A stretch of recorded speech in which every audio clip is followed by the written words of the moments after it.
Okay, everyone. Welcome to the Small Business Telephone Town Hall with Congressman Mark Walker. My name is Julie Emmons, and I'm the Deputy Chief of Staff for Congressman Walker. We're also joined by another staff member, Mr. Davis Pace, is the Senior Policy Advisor for Congressman Walker, currently located in Washington, D.C. We're very privileged to have you this evening. I am gradually admitting people to this call as we go along. But I wanted to start out by giving you, those of you that just joined, a special cell phone number where you can text questions during this event. It is 202-823-0854, 202-823-0854, and I will be checking that very frequently throughout the duration of the call, and during the Q&A section, we will get to as many of those questions as we possibly can. Again, thank you very much for joining us. I'm going to admit the last few call-ins that we had here. And I think we're ready to go. So at this point, I'm going to kick things over to Congressman Mark Walker for some opening remarks. Congressman Walker is the congressman that represents 8 counties in central North Carolina. He's been in office since January of 2015. He held a very successful telephone town hall last week on the coronavirus with our Director of Emergency Management, Mike Sprayberry, and Dr. Eric Summers from Wake Baptist Health. This week, we're zeroing in on small business owners and your particular needs. Congressman Walker, the floor is yours. Thank you so much, Julie. I appreciate all that you're doing this evening, and I know that you're going to introduce some wonderful guests that we have in just a little bit. I want to thank them earlier. I want to thank them again now for taking the time to join us on our call and lend very important expertise right now of where we are. As I'm sure you're aware, American small businesses, which is close to 70%, really the backbone of our country's economy, has been hit hardest by the economic impacts of this coronavirus outbreak. Many small businesses have been forced to lay off a good bit of their staff, some the majority of their staff, and some, unfortunately, having to close down completely or projected to do so.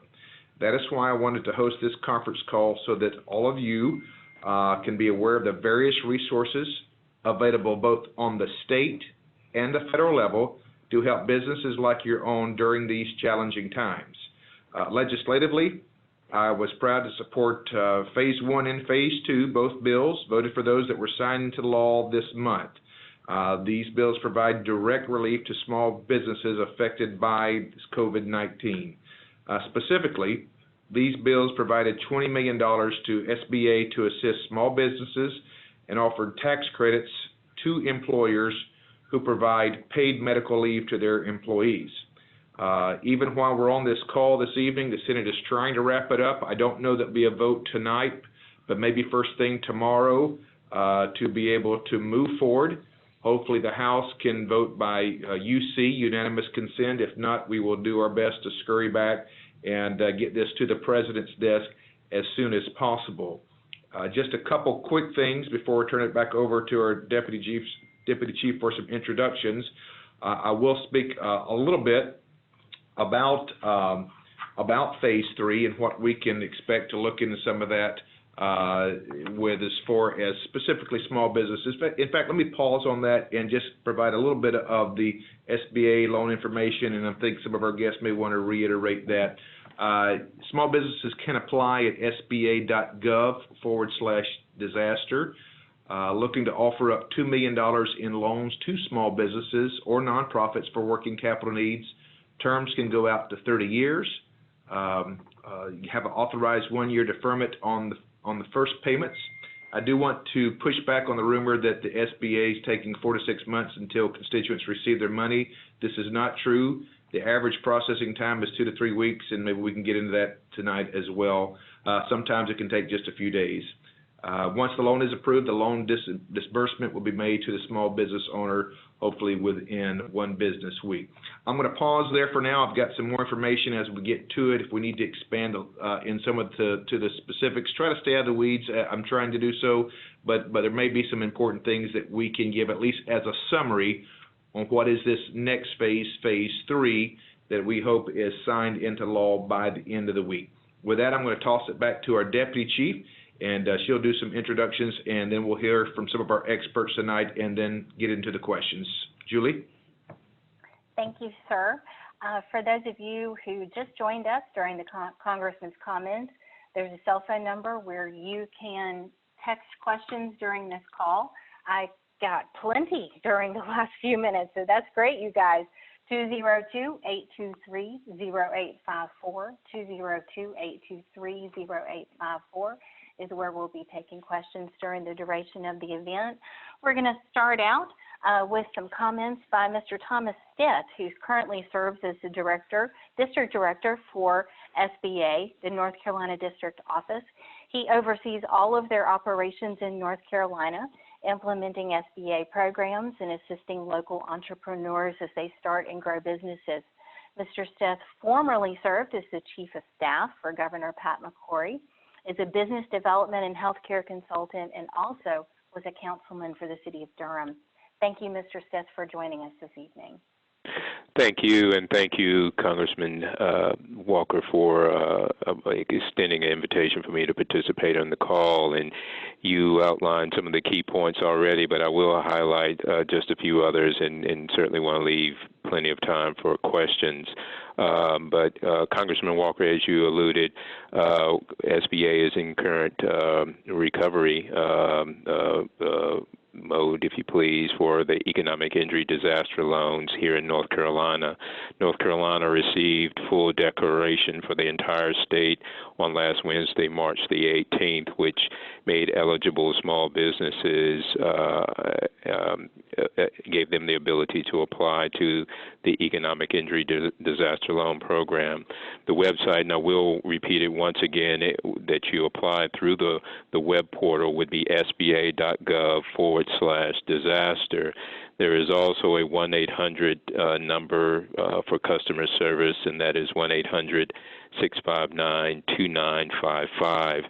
Unlike other disasters that have faced North Carolina, whether it was Hurricane Matthew or Florence or the historic forest fires we had in western North Carolina, this is a virus-based disaster, so SBA is having to modify our typical response. There will not be on-the-ground service centers for businesses to come in.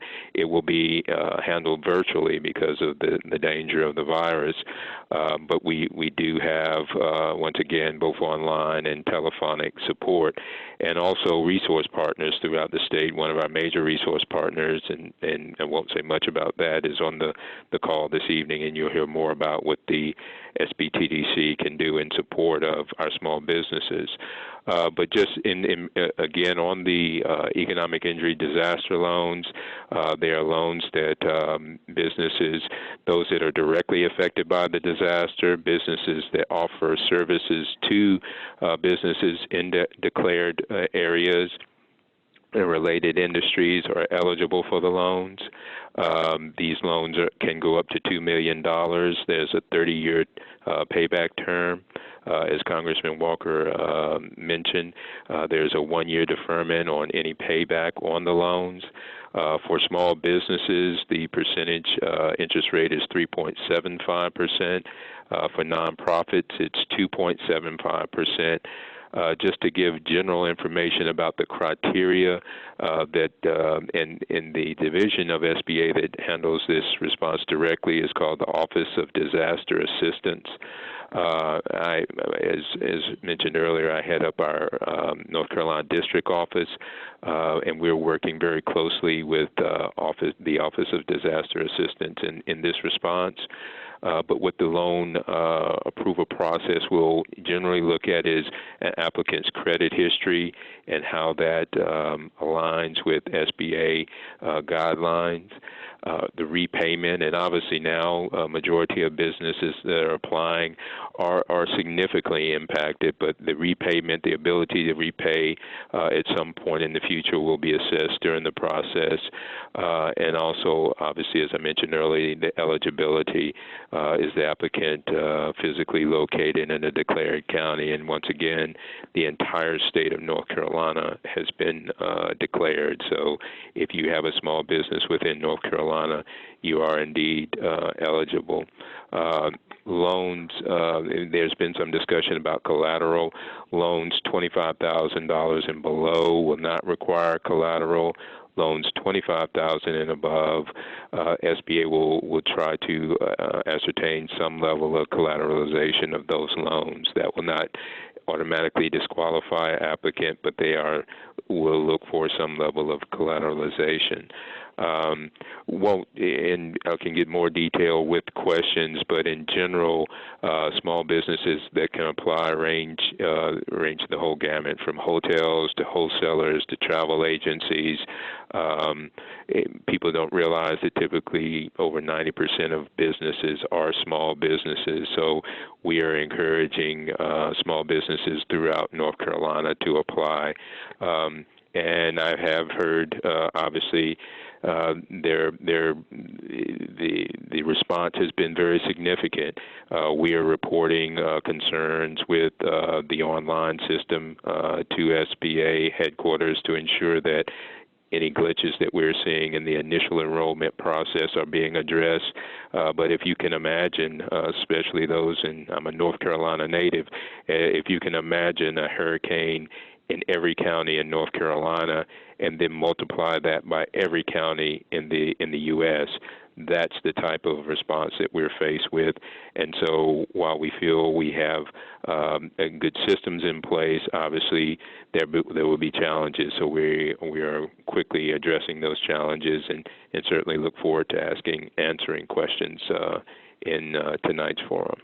Thank you. You're welcome. Thank you so much, Mr. Stith.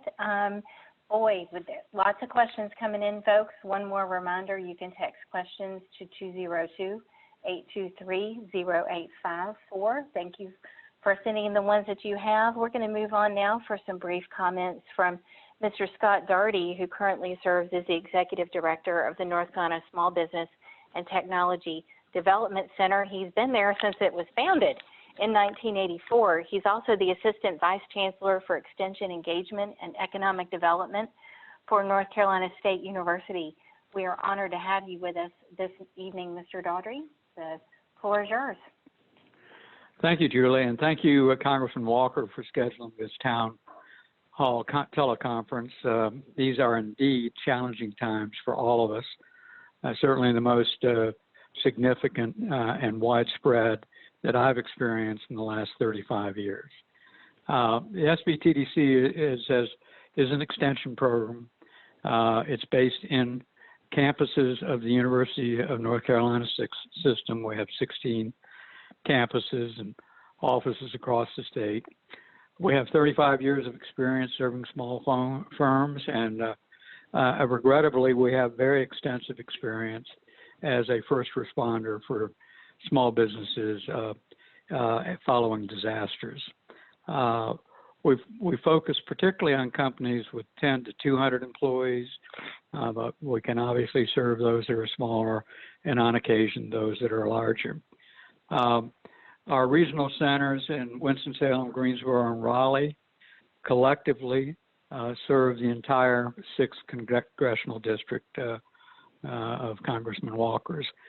Our counseling services are free, they're highly confidential, and we can be particularly helpful in helping walk you through the process of seeking out financing options and the processes to secure financing. There are two financing options, and there will be many more, I'm sure. The largest will be the SBA disaster loan program. And these loans individually can be as much as $2 million.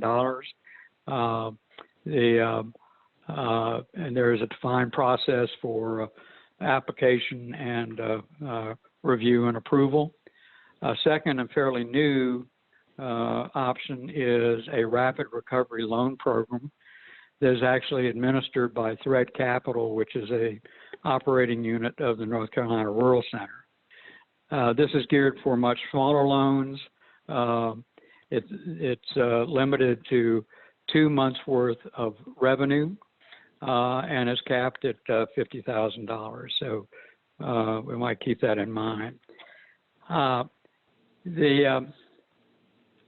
Before you look into an SBA disaster loan option, we strongly advise you, if you would, to visit the SBTDC website. And it's pretty simple. It's sbtdc.org. You can't miss, if you open up that website, you can't miss the banner at the top of the page, which is called Navigating Your Business Through COVID-19. This has extensive, valuable information for you, including step-by-step guidelines to help you successfully complete an SBA disaster loan application. We recommend, for instance, that you download the full SBA loan application and review it closely before beginning to complete an online version. That'll give you the opportunity to note the varied attachments that you'll be required to attach and upload with your application. So in other words, rather than just launching into completing the loan application and having to stop and go find prior year tax returns, if you'll do a full review of that website, you'll be able to assemble all the documents you need for submission of a completed application. I'd also tell you that at the website you will get contact information. There's a special message at the bottom of the open page that says click here for information on connecting with a business counselor. And that's arranged by county. And you can look at that and click on the county you're in, and it'll connect you with a professional to help you with the preparation of your application. We know all too well from our extensive prior experience with natural disasters, the challenges and difficulties you may have in sustaining your firm. We are ready, willing, and able, and we will mobilize staff to focus on areas where we have greatest demand. And if it's the 6th district, that's where we'll put a lot of time and energy. We know how difficult it is. We know that it's hard to make decisions when your business is under challenge and in crisis. But I would hope that folks would take advantage of the information on the website and then follow up with one of our counselors to see how we can be helpful to you in looking at financing options. Thanks. Thank you so much, Mr. Daugherty. And I've already had someone text in, 2 people text in wanting to know what that website was. Folks, it is www.sptdc.org. Correct, Mr. Daugherty? SB as in boy, TDC, yes, .org. Small Business Technology Development Center. And we'll also repeat those important things at the end of the call. Sure. Next, we have Mr. Julian Hardy, who is with the U.S. Department of Labor's Employment and Training Administration. He's a federal project officer for the Commonwealth of Kentucky and the state of North Carolina previously. He's also the lead for business services and rapid response for all of the states within the Atlanta regional area. He's joining us from Atlanta tonight with over 18 years of experience in workforce programs. Thank you so much, Mr. Hardy. The floor is yours for some brief opening comments.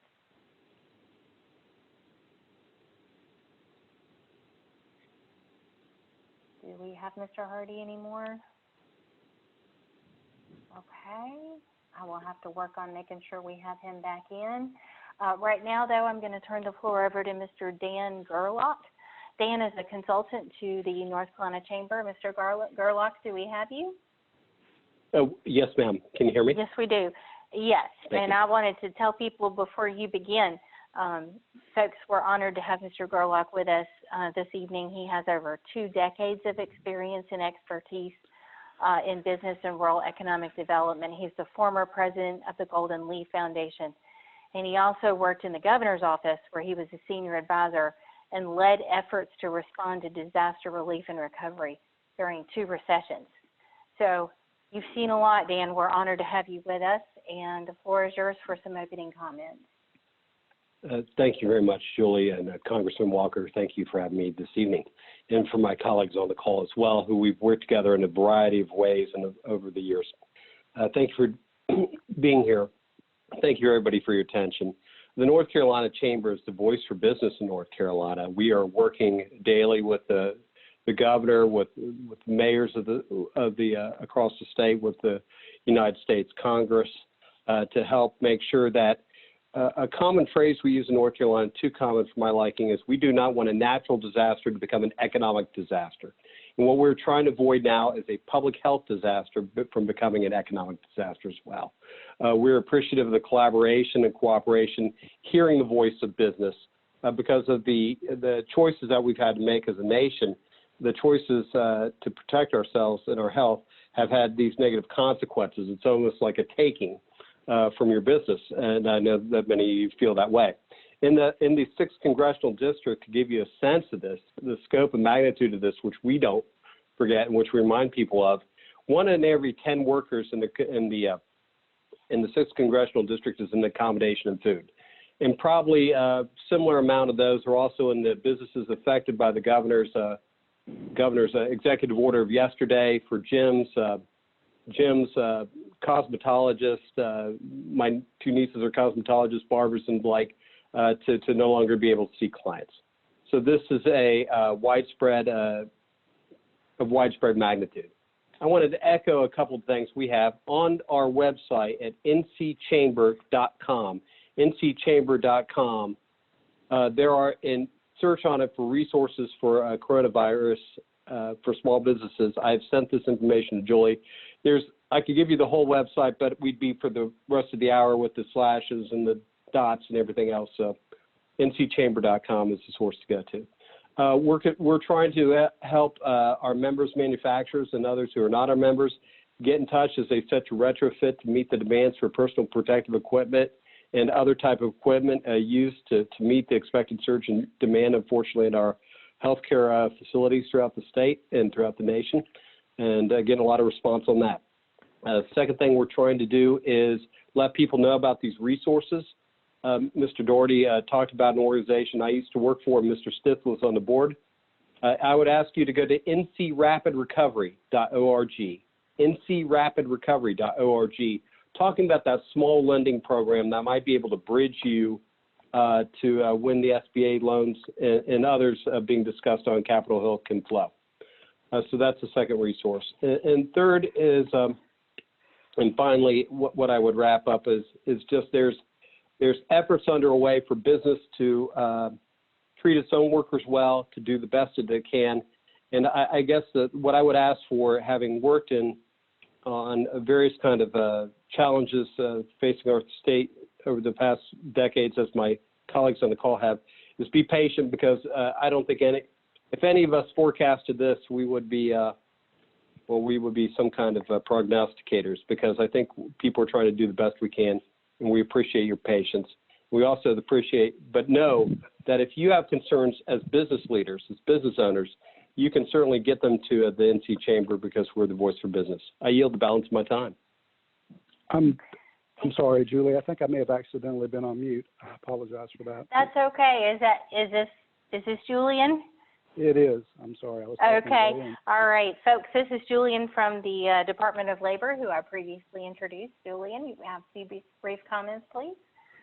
So again, sorry about that. I just want to say thanks again to Congressman Walker for having this and for inviting me. And I do hope that other legislatures, whether local, state, or at the federal level, are taking some steps to do these as well. Just wanted to give you some information on what we're doing in the Employment Training Administration wing of the Department of Labor, which basically is responsible for unemployment insurance and workforce training programs. And those are operated through the state of North Carolina, the Department of Commerce. And I want to give you this website. It's des.nc as in North Carolina.gov. That's the Division of Employment Security. They're going to be directing all of the unemployment claims, whether being filed by employers or employees. And some states require that employers file on behalf of their employees, depending on the situation. North Carolina is not mandating that, but they are allowing employers to do that if they so choose. And you can find information on that website, but also give you this number for employers. It's 919-707-1150 if you have any issues on the website. And again, on the recent, and the governor's recent executive order, he waived the waiting week for unemployment benefits and also the work search requirement, which is allowed to do so, as most states are doing right now under this situation. Also wanted to mention DUA, which is Disaster Unemployment Assistance, is typically something that's triggered by a mention in the President's Disaster Declaration. That was omitted.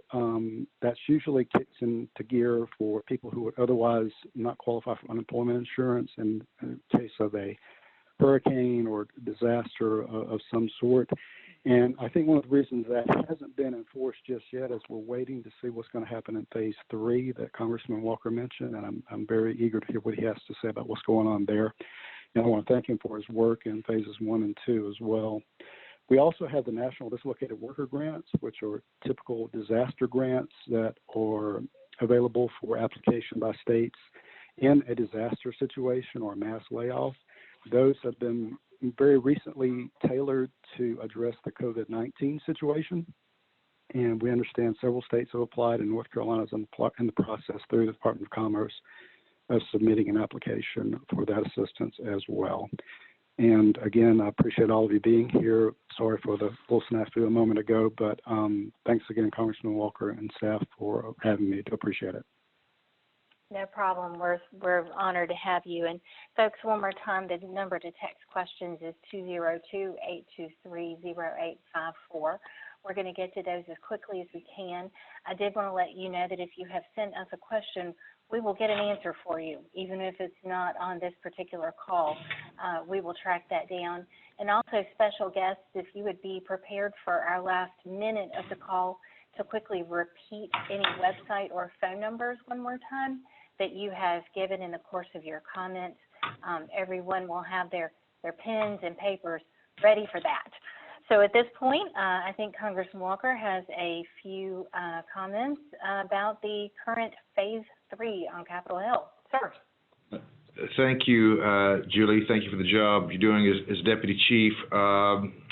6 years you've been at this, and you do good work. I want to address a couple things before we get into the questions, and also to our team that is our staff that's listening.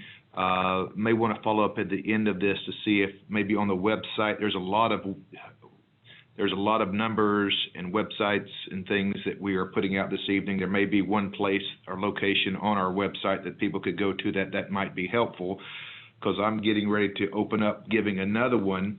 There's a lot of things going on right now as far as whether you're a non-essential or essential business. There is a website and a number and an email if you're trying to qualify or get your company or organization, for profit or nonprofit, to get that included as an essential business. The readync.org will provide some more information. That's readync.org, or you can call directly at 919-825-2564. There's also an email, but I think that's included on the website. So if you're looking to try to say, hey, how do I keep from being non-essential and try to qualify or register as essential, that information will help you. Now let me hit a couple things on Phase 3. We'll have more of this information. Let me say this is a summary of the bill.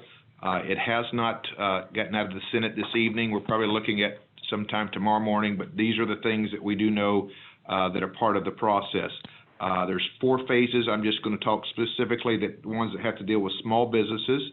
Number 1, It provides 8 weeks of cash flow assistance through 100% federally guaranteed loans to small employers who maintain their payroll during this emergency. Again, 8 weeks of cash flow assistance, 100% federally guaranteed loans. Now, here's an important piece of this. If you, as the small business employer, maintains the payroll, the portion of the loans used for covered payroll cost, interest on mortgage obligations, your rent, utilities, this loan would be forgiven. This proposal also is retroactive to February the 15th, 2020, to help bring any workers who may have already been laid off back onto the payrolls. Number two, this bill would require SBA to pay all principal, interest, and fees on all existing SBA loan products, including 7A Community Advantage, 504, and microloan programs for up to 6 months. Now, there was a little concern as far as phase 2 of our bill. I don't have time to get into that right now as far as the unemployment and the different aspects. Let me just hit on this piece. This bill also waives the 10% penalty on coronavirus-related early distributions from 401ks and IRAs, which applies to distributions made anytime during this calendar year, anytime during 2020. It also allows employers to delay the payment of their 2020 payroll taxes until 2021 and 2022. Now, this is an important piece under Title III because some of you who are reading as far as the extended unemployment benefits, 13 weeks, I believe it was, and provides $600 per week to each recipient of unemployed benefits for up to 3 months. Here's an important piece from the Secretary of Labor. It expands the authority of the Secretary to exempt small businesses with fewer than 50 employees from the paid leave mandates included in what is called the Phase 2 piece of the legislation. We will get this, once this is passed the House and signed along the President, we'll get it on the website. We're always welcoming your calls or emails if you have specific questions. There's a lot of information. I won't get into the other emergency preparations or the economic stabilizations and for airlines, cargo carriers, et cetera. There is $425 billion for loans, loan guarantees, and investments in support of the various lending facilities. So with that, I'm going to toss it back to Julie. I know people have been waiting a little bit to get into the questions. I think we have about 25 minutes worth of time for questions, and I'll toss it to you to get us started. Okay, thank you, sir. Many thanks to those of you who have sent in questions. I think a lot of this is probably due to the recent business closure announcements in North Carolina yesterday, but I've gotten several inquiries, folks, special guests from the owners of very small salons, barber shops. We had 4 barbers from Durham and Laurinburg that emailed in earlier, wondering what, as independent, some very small business owners, sometimes with just themselves or a few employees, what might be available to them at this time. Mr. Smith or Mr. Dyer? Yes, I was going to say this is Thomas. I would strongly encourage, again, those businesses in particular, obviously are small businesses, to apply for the economic injury disaster loans. That is what is designed for. And again, the average response on the loan, if going through the process, is 18 to 21 days, but we're seeing that shortened for the early entrance, if you please. But I would strongly encourage that, and as Scott mentioned, working with our resource partners, SBA supports the SBTDCs so they can receive technical assistance to prepare that loan application with their local SBTDC to help make the process more efficient. We also have 4 women business centers across the state in Asheville, Raleigh, Charlotte, and Fayetteville. And while they're open to all businesses, they're particularly focused on women-owned businesses. And in addition to that, we have a Veterans Business Opportunity Center in Fayetteville that can help focus on veterans in responding. So there are resources, and all that is in addition to SBA support as well. So I would strongly encourage those individuals to apply for a economic injury disaster loan. And as Scott mentioned, there's also through Thread Capital and with the recent announcement of the $15 million from the Golden Leaf Foundation, smaller loans that can serve as bridge loans as they go through the process. So that would be my strong recommendation for that for small businesses in general, and those businesses in particular. Okay, thank you very much, sir. Another question that's come in from several different directions is, if a business is new, particularly, if they started last year and there's no real historical tax information, does this, what loans would apply to them, and how would that particular very new status impact their ability to receive assistance right now? Yeah, go ahead, Thomas. No, you can go on, and I can follow. Well, what I was going to say, particularly with a new business, they probably have borrowed money somewhere along the line to support their startup, and they can't demonstrate multiple years of performance. They would still be eligible for consideration of an SBA disaster loan. They might be eligible for a Thread Capital loan. The SBA will want collateral, but it's my understanding that they're willing to take second, third, whatever, but they want a collateral position for making the loan, and it's really going to be a case-by-case basis because, particularly with a relatively young firm, we don't know what happens to that particular business if there are further clampdowns on business operation, such as people being asked to stay in place, kind of thing. What does that do to the business? Has to be factored in as well.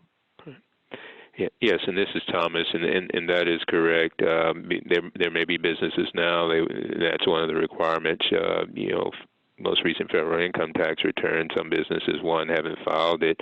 The deadline now has been moved to July 15th, so there are other financial documents that businesses in general can provide through the underwriting process to qualify. So those younger businesses, it may be a personal financial statement or a schedule of liabilities which are required that could be utilized. So I would encourage, even if you don't have a year's worth of track record, you have some track record if you've been in business, that could still make you a potential borrower. Okay. Yeah, if I might, Julie, Julie, this is Dan Gerlach. If I might, one slight addition is that Thread Capital has been mentioned. They're one of several community development financial institutions that are helping in that ncrapidrecovery.org website, just for that. And two is what I would do is I would try to get one of those bridge loans or an SBA loan until the forgivable loan program, this kind of very new initiative that the congressman described is before the Senate probably tomorrow morning, before that kind of takes place, because you just need some capital to get you through to that. And setting that up, I think a lot of us on the phone will tell you it's going to take a hot minute. So but that's the type of thing that's going to be very attractive for a lot of people on this call. Great point. Okay, great.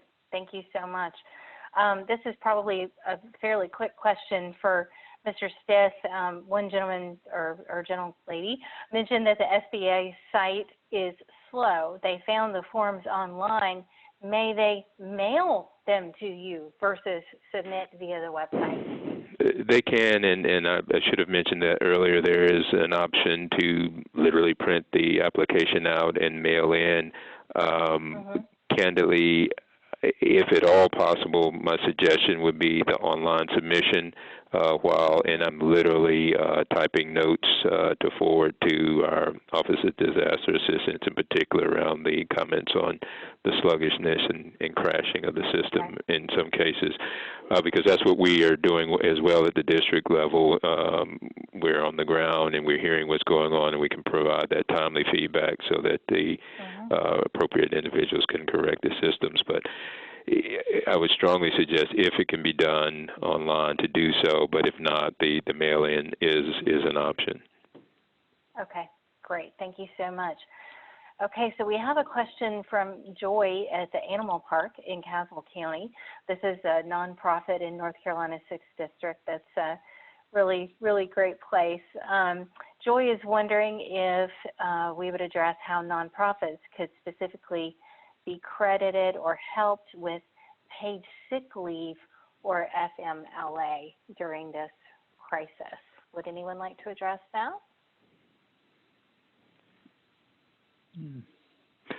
Well, not really, but this is Dan Gerlach. I'll give it a shot. I think what I would advise is to go to the IRS website. I know, so the IRS website, they have guidance on how to get those payroll tax credits, but pay attention to what the congressman said about the exemptions for employers of under 50, that you could opt out of that if that were phase 3 becomes law.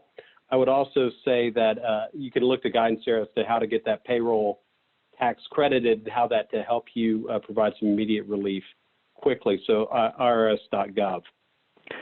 Okay. And this is Thomas Stitt, in following Dan's lead, not to get too far out of my lane, but I will just reemphasize that private nonprofit organizations are eligible for SBA loans. So I know her question was more specific toward payroll, but if there's a broader need, again, private nonprofits are eligible. Okay, great. Thank you so much. We've received several questions from manufacturers, and in some cases, small manufacturers that have extra resources that they would like to plug in to offer manufacturing help, including partnering with larger manufacturers to meet the unique needs right now. How would they plug in to do that or connect with other manufacturers? If I might, this is Dan. I would email the National Association of Manufacturers, because they're trying to coordinate this across a lot of manufacturers of different sizes. That email is response team, TAM, all one word, at NAM, as in National Association of Manufacturers, NAM as in Mark, .org. And if they want to go to the send a note to the NC Chamber as well, or to me, we can go offline and handle that, Julie. Thank you. Great. Okay. Thank And you. this is Thomas once again, and I'm embarrassed. I'm trying to recall, but I believe it was Gaston Mills. But there is a manufacturer here in North Carolina that is doing just that, increasing. I think their goal is to produce 10 million masks for healthcare providers, and they're working with several other textile manufacturers here in the state. Dan, you may be more familiar with that, but I'll try to get the name before the call ends, and they could. I know they're building a coalition of both small and large manufacturers. Yes, that's Parkdale, Parkdale Mills in Gaston County, a proud North Carolina Chamber member. Great. Okay, excellent. We have a question about the SBA loan application does not ask for the amount needed. Will a loan officer touch base with us later for what we need? That should be handled. There's a section for a narrative description, and what I am doing is encouraging folks to utilize that part of the application to define what they see as their need as a loan. The underwriter and the person going through the process will also obviously look at the financials, look at the economic impact and injury to the business is a part of that formula. But I would use the section that allows for a narrative to outline that from the business's perspective. Okay, great. Next, we have a question about Phase 3. We're a supplier of transit passes to the transit industry across the United States. Will Phase 3 expand the Buy America clause to help U.S. organizations supplying the transit agencies moving forward? Davis or Congressman Walker, any comments on transit? Julie, that's a great question. I'll see if Davis wants to add something to that. This is a question. I'm looking through 4 or 5 pages of notes on transits. I don't know that I have anything updated. I'm sure it's in a clause somewhere. That's one of those things, if we have their information, that we could follow up with them probably by noon tomorrow once we see more text of the final rendition of that legislation. Excellent. Yeah, In this fact, is Davis, that is Julie. very evolving. Okay. Yes, Julie, if you could send me that information, I'll be sure to follow up with them tomorrow. Absolutely. I will do that. Thank you. Thank you so much. Okay. We have some other questions. Another Phase 3 question, will it include provisions to assess 501c6 organizations, particularly local chambers of commerce? Yes, we believe that it will. And of course, these are all things we were able to touch on some bullet points because the final, this is still legislation that hasn't passed. It's still being worked out through the Senate tonight. So I appreciate a lot of the Phase 3 detail questions, but this is something that's back and forth until we get our hands on the final text. Some of that might be difficult, but we do think that, as we were talking about earlier, these loans do apply to C3s, whether they're profits, nonprofits, churches, I believe also C6s, but we just need to confirm that with these Phase 3 questions. All we have tonight is kind of a bullet summary that's been released out from the Senate as far as some of the talking text, some of the detailed stuff like that. Great questions, and these are things that we can make sure these answers are very specifically handled once we see final text. Excellent. We also have a question for Mr. Hardy, and this is something that came through the text during this call, but it's something that our team has received several times over the last few days. What resources are available for the employees of nonprofits, specifically religious or faith-based organizations? Unemployment is typically not an option for these employees. Well, that's a good question. And I would say in terms of the reemployment benefits that could be available for the people right now who may find themselves not working due to COVID, I would, again, check the website I gave earlier, which is des.nc.gov. There is a section on that site that deals with reemployment services. In terms of what benefits they may qualify for, again, likely would not qualify for UI benefits or unemployment insurance benefits, but we always tell people, when in doubt, file anyway, just to see. But there are benefits out there to help people who are out of work. Obviously, there are a lot of places that have cut back on hours, that have closed down, but there are also places out there now that have seen some employment go up and need skilled workers. And that's going to be the part of the Department of Commerce that's going to be able to help them, at least for the time being, find something to get them through this and maybe even get onto something better through workforce training. Great. Okay, thank you. Next, we have something that I think is very representative of what a lot of small business owners are going through right now. This person says, I own a diner. How does this apply to me and my employees? Even with takeout and delivery options, we are losing a significant amount of cash flow every day.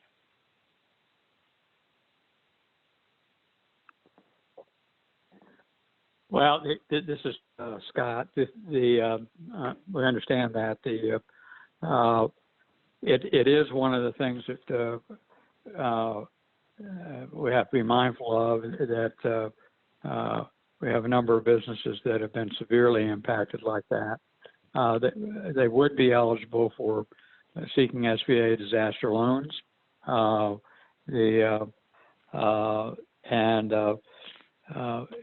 that in that part of the process, they can review the application. They can spend some time with one of our consultants or another organization that's providing support services to see what that would look like. And of course, if they had a decent prior history of operations, and you could determine what their potential was and their profitability and their cash flow, that we could help them put together an application for a SBA disaster loan. And Julie, let me also reiterate that for 8 weeks, there is cash flow assistance. It's 100% federally guaranteed to these small employers, whether they're a restaurant or whatever they might be. I mean, these folks are at the top of the list who've had a payroll emergency. It's a loan, good for a year. However, if they can maintain that payroll and utilize these loans to do so, this becomes more of a grant, and that loan is forgiven. That is something I think that's going to be huge help for 8 weeks, yep. Obviously, hopefully by the end of the week. And I think that can, along with partnering some of these bridge that some of our experts are talking about, I believe that will offer some solution that hoped that will get us through this particular downturn in the economy and get us moving again in the right direction. Okay, thank you, sir. We have a question from Winnie in Greensboro. Can the SBA funds for paid medical leave, tax relief, be combined with FMLA leave for people who are caretakers or have minor children or in the high-risk infection group? I think Mr. Smith, Mr. Daugherty, anybody, can the SBA funds for the paid medical leave tax relief be combined with FMLA? This is Thomas Stith. I'm not sure about that one. I guess we would have to get someone that. I mean, the general disaster relief loans can help with payroll cost and expenses associated with payroll. The combining of that to that specific, I'm not sure at that point though. Scott, are you familiar with? Yeah, I'm not sure either. But if we get a contact, we'll follow up on it, I'm sure, and get back to the individual. Okay. Yeah, we've definitely got that. And okay, I'll toss this to whoever wants to take it, but I think it's a question a lot of people have. It has come in several times. We mentioned in the context of nonprofits the payroll tax credits, but several folks just want you to explain the basics of payroll tax credits for paid leave. Well, look, this is Dan Gerlach. Let me try it. So, okay. if you have costs, if you decide that you're going to go ahead, notwithstanding the provisions that may be in phase 3 about employers of under 50 employees, is you pay that leave and say that leave cost you $8,000, and you owe in the next quarter $10,000 in payroll taxes, although, as we just heard, that may be deferred. But the idea here is you would get to take a credit. So if you were normally sending at the end of the quarter, 4 times a year, you send in your payroll taxes, and normally you'd send in $10,000. But if you had $8,000 worth of paid sick leave you made, you would only have to send in $2,000. That's how it works. It reduces your payroll tax liability dollar for dollar on your share of the FICA taxes that you would pay. Now, of course, how that interacts with the phase 3 with the deferral that we heard about, well, I got to process that for a half second, so I don't know about that. And I think one of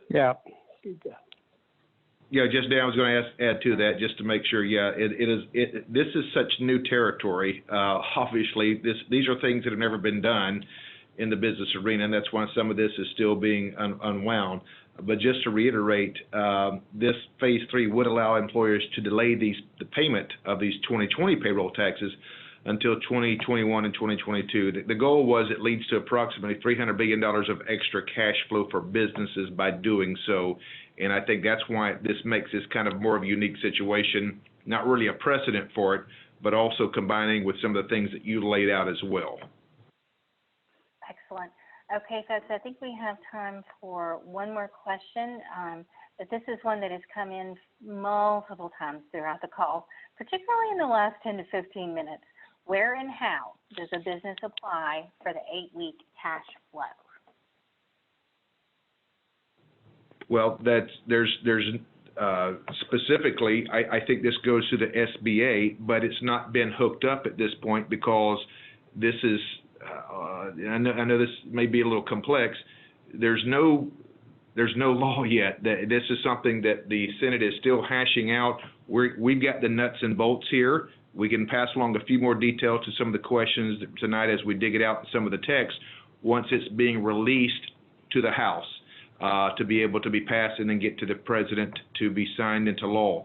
As soon as that is official, that's when we partner with the small business organizations, SBA, to be able, when you go on to these websites, for it to be able to be uploaded to the place that you can then apply and move forward with this. Right now, it's still part of the sausage making, if you will, that is Washington, D.C., but I believe with all my heart that by the end of this week, it will be the law. You probably need to add a few days, but the president's very committed to fast-tracking this. He understands the need in our communities to be able to move expeditiously where people can have access to these loans. Excellent. I'll throw that to my experts right quick. Anybody want to add anything to that? No, this is Thomas Stithen, Congressman. I think you're correct, and that's why the folks that have called in tonight here, the various folks on the line, saying to utilize all your resources. You have an existing SBA disaster loan program that's available, and while it is, certainly being utilized. We're strongly encouraging people to take advantage of that. You have third-party short-term bridge loans that are available now, even as businesses apply for the SBA economic injury disaster loans, they can apply for bridge loans as they go through that process. So I think just to amplify what you're saying, Congressman, there are existing initiatives in place. We hopefully within the next 48 hours we'll have an additional resource for small businesses, and obviously the SBA will play whatever role necessary to ensure that those dollars or funds are distributed as well. So I just strongly encourage everyone to utilize existing and then the potential initiatives that are in process now. And the existing loans, those bridge loans, would not disqualify you or negate anything that's coming out of this third phase of this package as well. Certainly not. Great. Okay, thank you, gentlemen. All right, well, at this point, before I toss things to the Congressman for some closing comments, special guests throughout the call, you've been giving us some websites and phone numbers and that sort of thing. Real quick, if you wouldn't mind giving them to us one more time so people can write those down. I'll start with Mr. Stith. Sure. For SBA economic injury disaster loan, the web portal you would go to sba.gov/disaster. That's sba.gov/disaster. The customer service center 800 number is 1-800-659-2955. Again, 1-800-659-2955. Okay, thank you. Mr. Daugherty?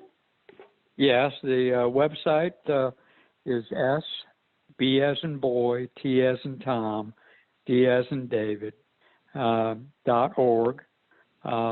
And that first page will open up, and there's a big masthead that you click on for all the information that we put in one location on SBA and other disaster finance and support activities.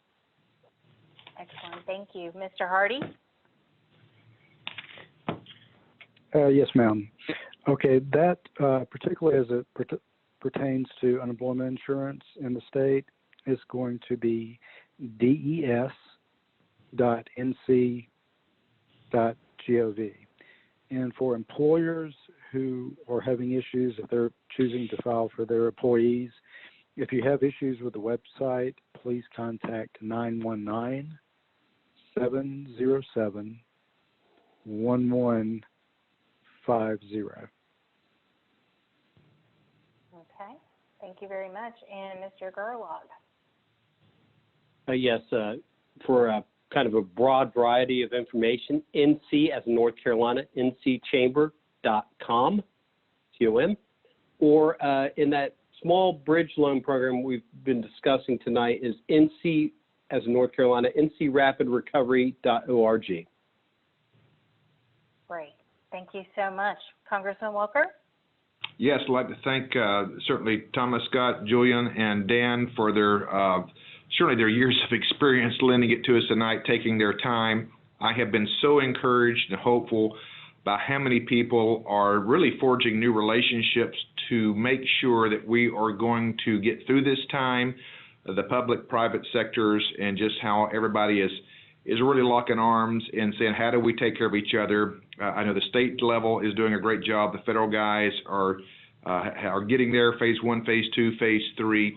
And I look forward to being able to get through this over the next 8 to 12 weeks, depending on how long everything plays out. But I just want to say thanks again. Thank you to our team for the work, and we look forward to seeing all of you. I want to remind this last thing. If your question did not get answered, walker.house.gov.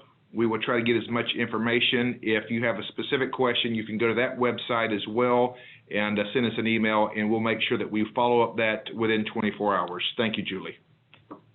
Thank you very much, sir. I hope everyone has a wonderful night. Bye-bye. God bless. Thank you.